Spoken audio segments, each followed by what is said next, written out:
This past Shabbos was actually quite an introspective Shabbos for me. Under ordinary circumstances, because of the nature of the Shabbos, it would have been a huge event at Shul, or alternatively, there's quite a good chance that I would have been in New York together with thousands and thousands of other Chabadniks converging together to celebrate, to share, to farbring together, because this past Shabbos was the 70th anniversary of when the Rebbe formally took over the leadership of Chabad.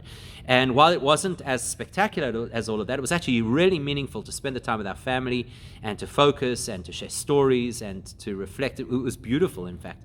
And traditionally, it's a time where you go back and you learn what the Rebbe said in that early inaugural address and every year subsequently as he built this theme of what it is that our generation is all about. Because every generation has its particular challenges, and God's gift to us is that every generation has its particular Moshe Rabbeinu to guide us through those challenges. And probably one of the greatest challenges of our generation is a feeling of inadequacy, for a variety of reasons. Firstly, because we have a glimpse into the whole world.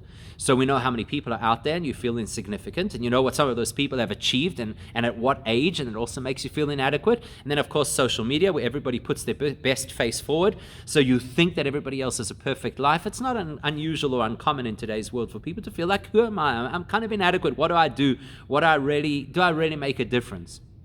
And the theme that the Rebbe calls on from classical sources in that early teaching and continuously through 40 years of his leadership is the theme that there's no such thing as being inadequate. If you rate yourself on achievements on the Fortune 500 list or achievements that change world policy, then you'll feel inadequate. But that's not why Hashem created the world. He created each of us to achieve something absolutely unique, and that achievement always boils down to how He made me will include certain things that I find difficult to succeed at.